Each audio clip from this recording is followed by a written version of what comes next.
Hello, everyone. I'm Tom Wistrcill. I'm JT Wistrcill. I'm Jack Wistrcill. We'd like to welcome you to another edition of From the Couch. It's NBA season upon us. We've had a few games, a few weeks of the season, and we're going to bring to you some exciting thoughts about what's happened. Obviously, there was a big trade. And so we're first going to talk about that and the four teams involved, kind of the impact on those four teams. And then we're each going to talk about kind of one takeaway. What's been our observations so far in the NBA season. And so we'll talk a little about each of our thoughts. But first we're going to start with the big trade. James Harden, the headliner. We're going to start with the Brooklyn Nets and talk about them. JT, why don't you go first? What do you think about it from the Nets' perspective? There's no reason this team shouldn't win the Eastern Conference. And I think Kyrie's going to eventually show up. Obviously, it's been a saga, but this three-headed monster is the best in the NBA when you're talking about a big three. And yes, they're light on depth, but they have a really good starting five when you throw in Joe Harris and DeAndre Jordan still into that group. And there's some guys on the bench who have to step up, but I think there will be big players on the buyout market. I think Harden is going to be so much better on Brooklyn than he was with Houston this season because he wants to be there. He's going to play himself into shape. We've all seen the memes of how massive his gut is, and he's genuinely gained weight. But I think it's still a good move. Harden wanted to go to Brooklyn. That's what he ends up getting. Loaded team, and they were the biggest threat in the East right now. Okay. What are your thoughts on the old what Brooklyn love about Nets? This is the biggest trade we've had in the middle of the season in a long time, and they're doing all this to come second in the NBA. I mean, they're still not the favorite team to win, and I still don't have them even coming out the East. There's not enough balls on the court for everybody. And there's too many top-notch players that all need their points, and not enough dogs they have. So I don't expect this team to actually work out as great as everyone will think that they do. Yeah, I'm kind of with you on that. To me, Kyrie's the X factor here. I think Harden's going to, you're right, I agree. Harden's going to be ready to go. They're going to be fun to watch. Durant is, second or third best player in the NBA. Take your pick. But Kyrie's the X factor. If he gets engaged and wants to play, then they could be really tough. I'm just not sure that's going to happen. So, Yeah. all right. Before we move on really quick, I just think it's an interesting conversation. What do you guys think about how Harden got what he wanted, asked his way to Houston, how he went about this whole thing? Shaq talked about it earlier on Inside the NBA. So, Dad, what do you think about how he went about it? It's a players' league. So if the players, complain, they don't fire the players. So, they get rid of the coaches. So it's a players' league, and sometimes when it's set up like that, if you pout, you get your way. So unfortunately, that's the way it's set up. What do you think about it?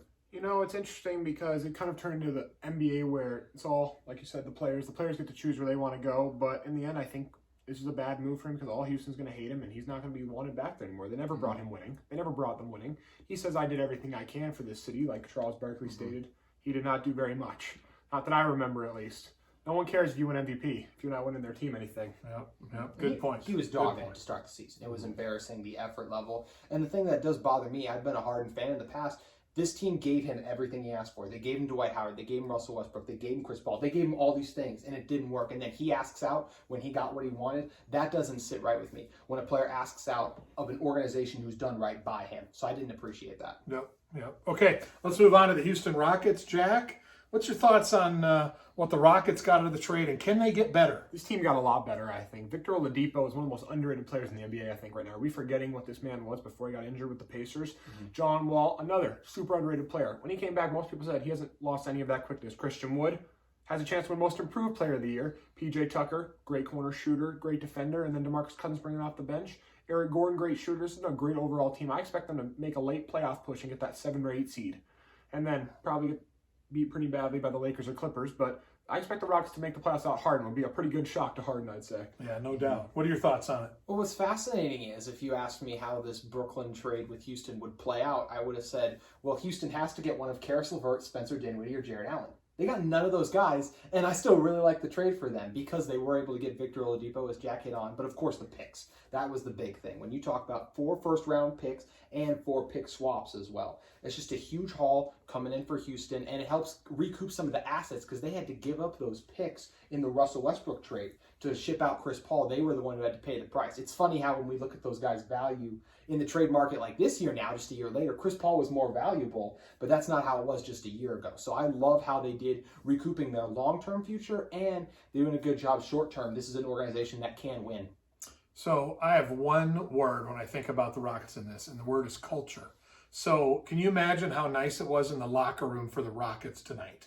You know, everybody wants to be there. Let's band together. Let's play hard together. They get to show up and work and practice and play, and they can create a culture there that's going to help them win. I agree with Jack. I think they end up making the playoffs. Long term, the picks are really handy, but the bottom line is it's just a better place to come to work every day for those people. Everyone through the organization, from the owner down to the salespeople that are trying to sell sponsorships, everybody feels better about it. They don't mind that Harden's gone, so I'm happy for the Rockets. All right, so let's travel up to Indiana. Let's talk about the Pacers now. JT, what's your thoughts on them? Yeah. The last team of this we're going to hit in a second is Cleveland, who I originally thought was the winners of this whole thing. But then I remembered something. The Pacers, Victor Oladipo was going to leave them for nothing in the offseason. He was saying he was going to stay, but you ask any reporter and they'll tell you he wants to go to Miami. So what they do, they were able to flip him for Caris LeVert, who's under contract for 3 more seasons, including this one, at only the 16 to 18 million range per year, which I think is a great deal for them. The Pacers have also shown that when these young guys come in who show potential and show the spark they have, they get better playing alongside unselfish guys like Malcolm Brogdon. Nate Bjorkgren, the head coach there, has done a great job his first year. Sabonis has been unbelievable so far as well. And I really like LeVert's game, and I think he's going to shine in a starting role there. I think he could be an all-star, not this year, but even as soon as next year. I really like his ability to score at the 2 spot. All right, what's your thought on the Pacers, Jack? My question all comes down to them is, can Caris LeVert be a good enough scorer? We've seen it in flashes, but it hasn't been great consistent. Can he be a good enough scorer to lead them through the playoffs? I mean, we're used to the Pacers making the playoffs as a 4 to 5, 6 seed and then just losing first round. I want to see them take a step out of the first round. This year, Miles Turner, Sabonis. Sabonis is almost having an MVP-like season, people are saying right now, the way he's playing. And not even to mention Malcolm Brogdon, who's been amazing this year. Totally underrated guy in the NBA. I expect this team to take a big step, and I expect them to maybe even upset a team in the first round. But it does come down to me. Can Caris LeVert score enough to keep them in games? Do you have another thought on that? I agree with almost everything you said.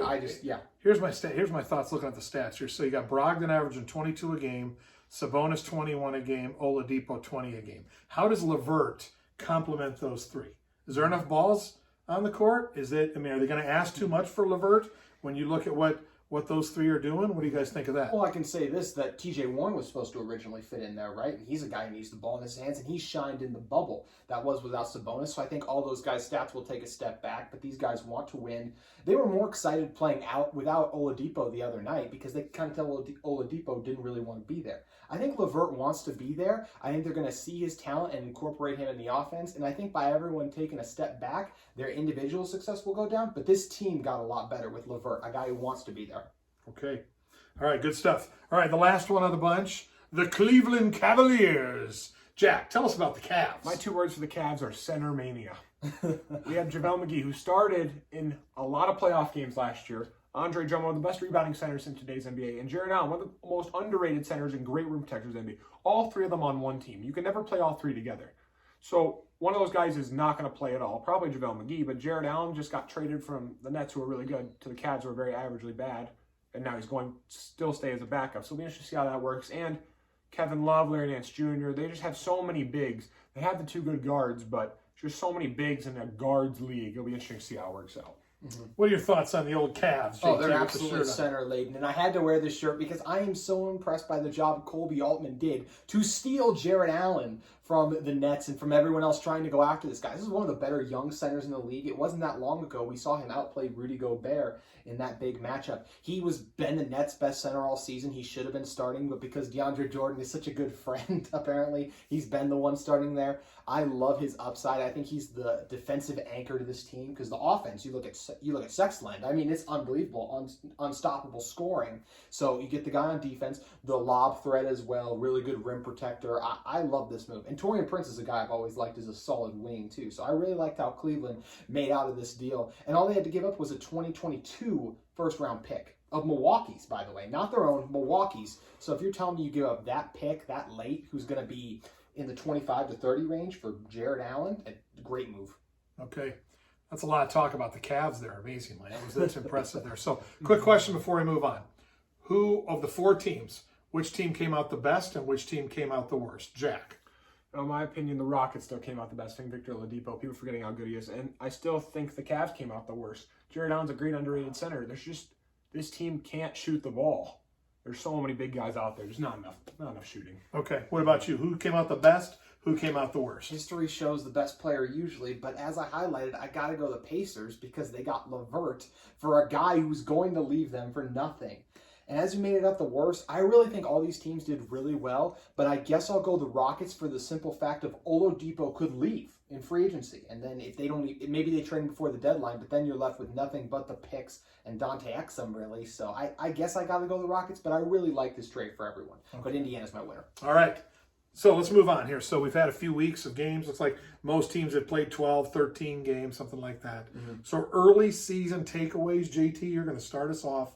What's the one thing kind of sticking out to you so far this season? It's how good the Celtics look early. This is a team that's missing their third best player. We thought second, honestly, probably going into the year, right? Like that was a discussion, Kemba, Jaylen Brown. Well, not anymore because of the leap that Jaylen Brown has taken. He's averaging 26 points per game. So is Tatum, by the way. He's continued his stellar play from the bubble and the spark he had last season. They're both shooting over 42% from three as well, which is big. And we know a lot of those are pull-up and tough shots. They're not just catch and shoot. So it speaks to those two guys' maturation. They've done a really good job out there. And also, I got to talk about the depth a little bit. Two guys in particular, Grant Williams and Semi Ojeleye. Those guys are out there to play defense and shoot the three. And both those guys are shooting over 40% from three.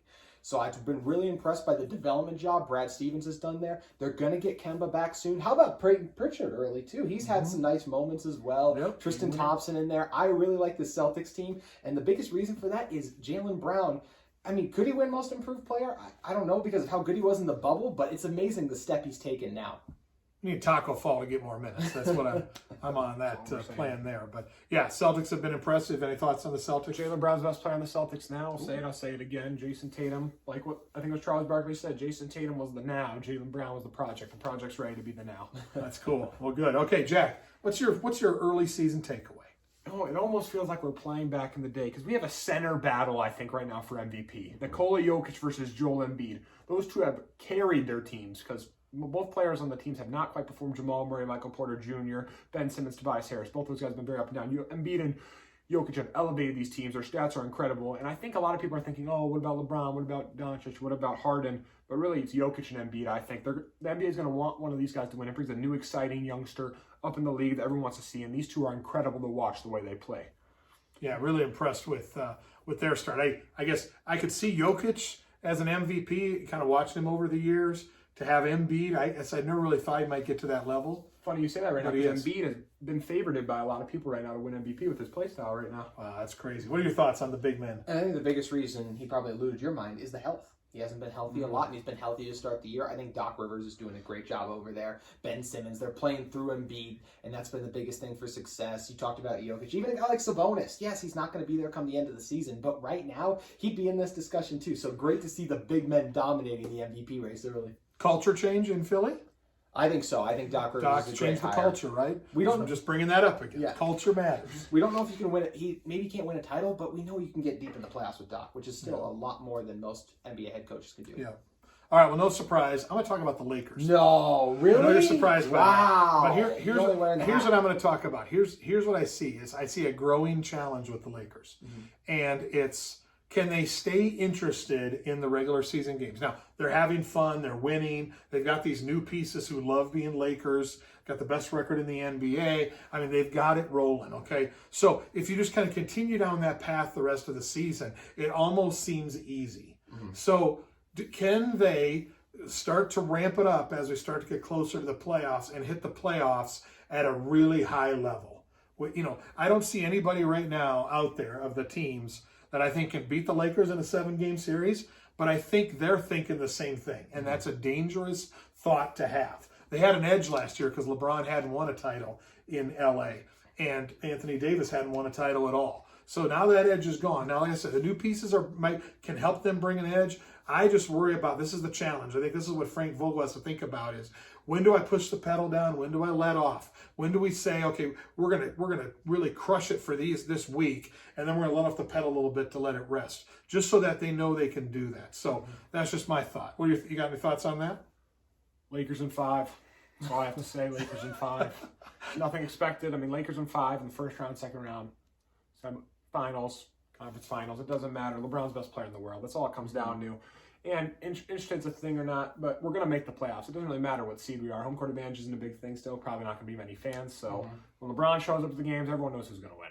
All right, I like your thinking. What do you think? I'll keep with the LeBron narrative. I mean, how impressive has he been early? I think everyone expected him to load manage. He's been the leading candidate on their team for MVP. We all thought it'd be Anthony Davis this year, but Davis missed some time with some little nagging injuries, and LeBron has really stepped up. We see him having fun out there. The three the other night turning around like that. And I think LeBron is setting a good tone for these guys and being the great leader he is in such a strange start to the season that this is. So really impressed with LeBron, and the Lakers still look like the NBA's best team. 6 players average double figures for the Lakers. LeBron's 24, 8, and 7.5. So, and that's in 31 minutes. So Anthony Davis leads the team in both defensive stats. Defensive Player of the Year. Not a bad deal. LeBron could still win MVP. We'll see. Let's hope so. So that's good. Well, there's our quick trip around the NBA. Big trade, some things that are happening right now we're thinking about. And so we'll be back to talk some more NBA later. So are we ready for, in a couple weeks, we'll come back and address it again. That sound good? Definitely. Maybe I don't know if there'll be a blockbuster trade the size of this, but there will definitely be we might not be talking about the Timberwolves again. Don't be surprised. They're having a tough season this year. Or the Jazz. We don't know if the Jazz. Sorry to all the Jazz fans out there. We haven't up. seen much.